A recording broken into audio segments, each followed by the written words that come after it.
Sveiki. Ką tik skaičiau apie japonų tokį meną, kintsugi vadinasi.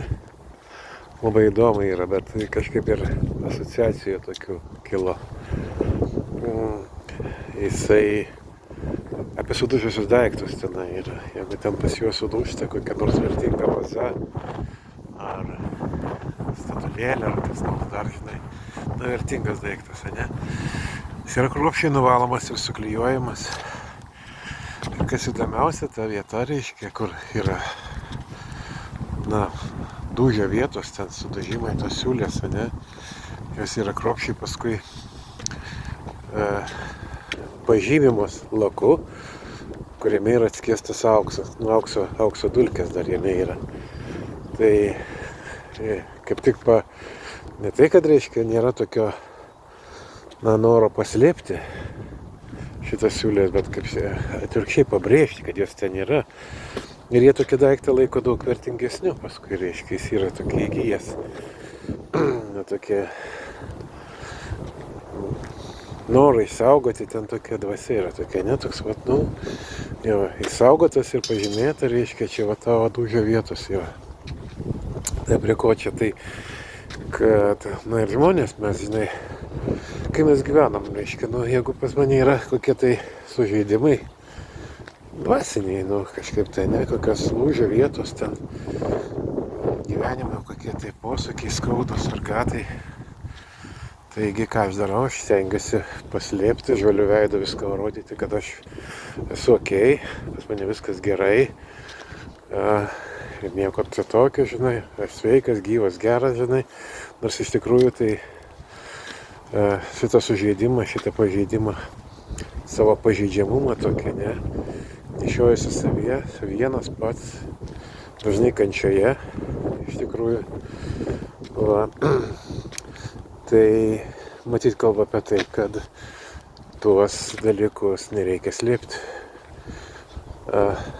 Man teko besimokant sutikti vieną žmogų, kuris, reiškia, buvo neįtikėtinas mušeika, jis visur susimuždavo visur.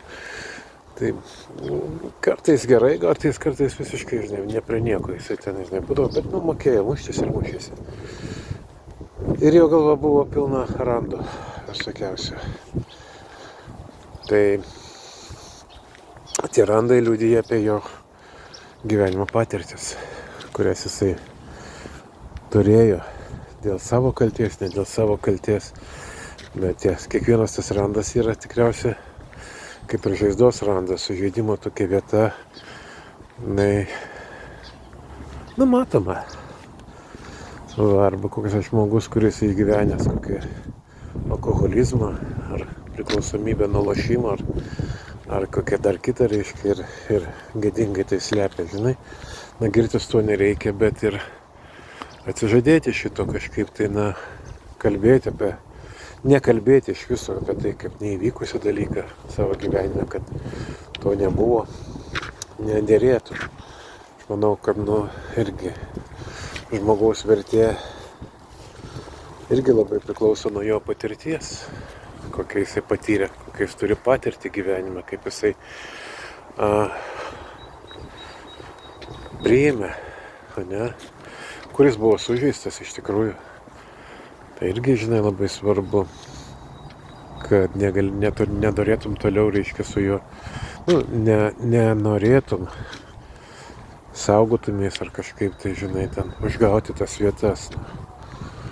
Tokias nuoskaudas būna iš praeities, tarkim, kažkokios tai, tai jeigu jos yra nuslėptos, labai lengva yra pažeisti kitam žmogui šitas vietas pagauti, tai iš tikrųjų paprastų žodžių gali suglaudyti jį.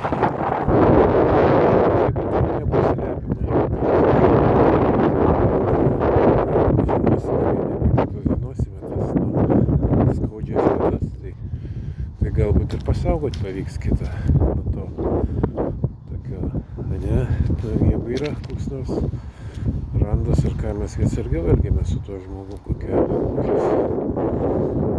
sužeista ranka ar koja, padedam